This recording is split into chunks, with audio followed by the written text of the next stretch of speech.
ಬಸವನ ಬಾಗೇವಾಡಿ ತಾಲೂಕು ಆಡಳಿತ, ತಾಲೂಕು ಪಂಚಾಯತ್ ಹಾಗೂ ತಾಲೂಕು ಹಿಂದುಳಿದ ವರ್ಗಗಳ ಕಲ್ಯಾಣ ಇಲಾಖೆ ಇವರ ಸಂಯುಕ್ತಾಶ್ರಯದಲ್ಲಿ ದಿವಂಗತ ಡಿ ದೇವರಾಜ ಅರಸುರವರ 111ನೇ ಜನ್ಮ ದಿನಾಚರಣೆಯನ್ನು ಪಟ್ಟಣದ ಬಸವೇಶ್ವರ ಕಲ್ಯಾಣ ಮಂಟಪದಲ್ಲಿ ಆಚರಿಸಲಾಯಿತು.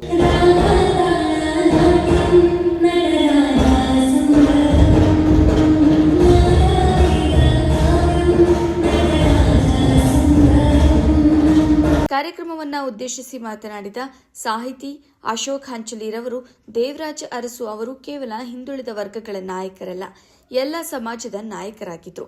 ಅವರು ಮುಖ್ಯಮಂತ್ರಿಯಾಗಿದ್ದಾಗ ಸಂದರ್ಭದಲ್ಲಿ ರಾಜ್ಯಕ್ಕೆ ಅಪಾರ ಕೊಡುಗೆ ನೀಡಿದ್ದಾರೆ.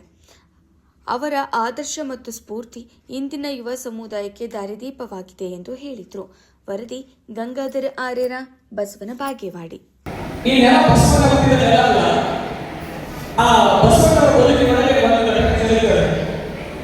ಏನ್ ಚರಿತ್ರೆ ಅಂತ ಹೇಳಿದ್ರೆ, ಒಂದ್ಸಾರಿ ಬಸವಣ್ಣನವರು ತಮ್ಮ ಮನೆಯೊಳಗೆ ಎತ್ತರದ ಹಂಚಿನ ಮೇಲೆ ಕುತ್ಕೊಂಡಿದ್ದಾರೆ. ಮನೆ ಬಾಗಿಲಿಗೆ ಒಬ್ಬ ಯಾವ ಜನ ಬಂದು ನಿಲ್ತಾರೆ. ಹಾಗೆ ಬಂದು ನಿಂತಾಗ ಬಸವಣ್ಣವರಿಗೆ ಆಶ್ಚರ್ಯ ಆಗಿ ಕಿತ್ತಲ್ಲಿ ಎದ್ದು ನಿಲ್ತಾರೆ. ಯಾಕೆ ಎದ್ದು ನಿಲ್ತಾರೆ ಅಂದ್ರೆ ಅವರು ಬರೀತಾರೆ, ಭಕ್ತ ದೇಹಿಗಳ ಸಂಕಲ್ಪಗಳು ಭಕ್ತರ ಬಳಿಗೆ ಒಪ್ಪನಾಗಿ ಎರಡು ಆಳುಗಳು ಬಂದಾಗ ಆಳು ನಾನು ಮಂಚದ ಮೇಲೆ ಇರುತ್ತಾರೆ. ಜನ್ಮ ರೂಪದಿಂದ ಸಂಗಮನಾಥ ಬಂದಾನೆಂದು ಇನ್ನೆಂದು ಮಂಚದ ಮೇಲಿನ ಭಾಷೆ ಅಂತ ಹೇಳಿ ಬಸವಣ್ಣನವರು ನಿರ್ಧಾರ ಮಾಡ್ತಾರೆ. ನಾನು ಈ ಜನರು ತಮ್ಮ ಸೇವೆ ಮಾಡಿ ಒಬ್ಬ ಕುಸ್ತಿಪಟುವಾಗಿ ತಮ್ಮನ್ನು ನಾವು ಗುರುತಿಸೋಣ. ಆಗ ಅವರ ಒಂದು ಹಣೆಬರಹದಲ್ಲಿ ರಾಜಕೀಯ ಬದುಕಿನ ಅವರು ನಮ್ಮ ಬಸವನಾಡಿನ, ನಮ್ಮ ಕರ್ನಾಟಕ ರಾಜ್ಯದ ಈ ರೀತಿಯ ಒಂದು ಪ್ರಸಿದ್ಧ ನಾಯಕರಾಗಿ ಆ ಸಂದರ್ಭದಲ್ಲಿ ಅವರು ಸೇರಿಕೊಳ್ಳಿಸಲಿಕ್ಕೆ ಸಾಧ್ಯ. ಅವರು 1952ನೇ ಇಸ್ವಿಯಲ್ಲಿ ಕರ್ನಾಟಕ ರಾಜ್ಯದಲ್ಲಿ ನಡೆದಂತಹ ಚುನಾವಣೆಯಲ್ಲಿ ಪಾಲ್ಗೊಂಡು ಆ ಚುನಾವಣೆಯಲ್ಲಿ ಹುಣಸೂರು ವಿಧಾನಸಭಾ ಕ್ಷೇತ್ರವನ್ನು ಪ್ರತಿನಿಧಿಸಿ ಜಯಶಾಲಿಗಳಾಗ್ತಾರೆ.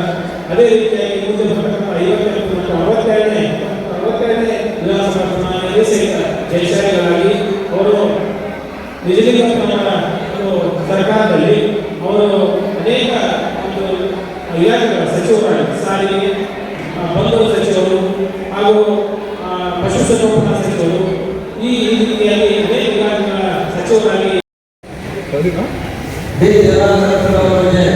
ಸಾಕಷ್ಟು ವಿಚಾರಗಳನ್ನು ಹಂಚಿಕೊಂಡಿದ್ದಾರೆ. ಅದರ ಜೊತೆಗೆ ವಿಶೇಷ ಉಪನ್ಯಾಸವನ್ನು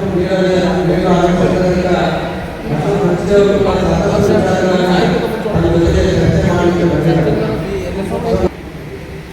ಯಾಕೆಂದರೆ ನಮ್ಮ ಕರ್ನಾಟಕ ರಾಜ್ಯ ಇತಿಹಾಸವನ್ನು ಗಮನಿಸಿದಾಗ ಅದು ಏನು ಕಂಡುಬರುತ್ತದೆ ಅಂತಂದ್ರೆ, ಈ ಒಂದು ಹೆಚ್ಚಿನ ಸಮುದಾಯದ ವರ್ಗದ ಸ್ವಲ್ಪ ನಮ್ಗೆ ಅದು ವಿಚಾರವಾಗಿರ್ಬೋದು ಅಥವಾ ಒತ್ತಾಯವಾಗಿರ್ಬೋದು. ಆದರೆ ಅತ್ಯಂತ ಕರ್ನಾಟಕ ರಾಜ್ಯದ ಆಡಳಿತ ಯಾರಾದರೂ ಒಬ್ಬ ಶ್ರೀಮಂತ ನಾಯಕರಾಗಿದ್ರೆ ಅವರು ದೇವರಾಜ ಅರಸು ಅಂತೇಳಿ ಈ ಸಂದರ್ಭದಲ್ಲಿ ನಾನು ಹೇಳಿಕೆ ಬಂದಿದ್ದೆ. ಮೊಟ್ಟ ಮೊದಲಿಗೆ ಅವರು ಸಚಿವರಾಗಿ ಕೂಡ ಅವರಿಗೆ ಟಿಕೆಟ್ ಕೂಡ ಸಿಗಲ್ಲ, ಟಿಕೆಟ್ ಕೂಡ ತಾಳಿದವರು ಬಾಳೆಯನ್ನು ಅಂತ ಹೇಳ್ತಾರಲ್ಲ, ಆ ರೀತಿ ತಾಳ್ಮೆಯಿಂದ ಅವರು ಕಾಯ್ತಾರೆ. ಟಿಕೆಟ್ ಪಡೆದುಕೊಂಡು ಚುನಾವಣೆಯಲ್ಲಿ ಆರಿಸಿಕೊಂಡು ಅವರು 1972ರಲ್ಲಿ ಅವರು ಜಾತಿಗಳನ್ನು ಭೂಸುತ್ತಾರೆ. ಅಂದ್ರೆ ಉಳುವಳಿ ಭೂಮಿಯ ಬಳೆ ಆಗುತ್ತೇವೆ.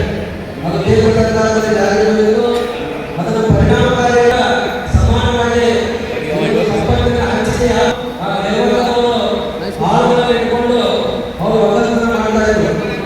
ಯಾರು ಭೂಮಿಯನ್ನ ಉಳ್ತಾರ, ಯಾರು ಭೂಮಿಯಲ್ಲಿ ಬೆಳೆ ಬೆಳೀತಾರ ಅವರೇ ಒಡೆಯನ್ನು ಮಾಡಿ ಅವರೆಲ್ಲರಿಗೂ ಈ ಒಂದು ಜಮೀನಿನ ಮಾಲೀಕತ್ವವನ್ನು ನೀಡಿದಂಥವರು ಡಾಕ್ಟರ್ ಡಿ ದೇವರಾಜ ಅರಸು. ಅದರ ಜೊತೆಗೆ ಅವರು ಭಾಗ್ಯದ ಯೋಜನೆಯನ್ನು ವಿಧಾನಗಳನ್ನು ನಿರ್ಮಾಣ ಮಾಡಿದರು. ಒಟ್ಟು ಹಿಂದುಳಿದ ವರ್ಗದ ಅಭಿವೃದ್ಧಿಗಾಗಿ ನಮ್ಮ ಜೀವನವನ್ನೇ ಮುಡಿಪಾಗಿತ್ತು. ಅದರ ಜೊತೆಗೆ ಅವರು ಮುಖ್ಯಮಂತ್ರಿ ಆದಾಗಲೇ ನಮ್ಮ ರಾಜ್ಯಕ್ಕೆ ಮೈಸೂರು ರಾಜ್ಯ ಅಂತ ಕರೆದಿದ್ದಾರೆ. ಮೊದಲಿಲ್ಲ ಆ ಮೈಸೂರು ರಾಜ್ಯ ಅನ್ನೋದು ಕೇವಲ ಒಂದು ಪ್ರಾಂತ್ಯಕ್ಕೆ ಮಾತ್ರ ಸೀಮಿತ ಆಗಿರ್ತದೆ, ಇಡೀ ಕರ್ನಾಟಕವನ್ನು ಪ್ರತಿನಿಧಿಸ್ತಾ ಇರಲಿಲ್ಲ.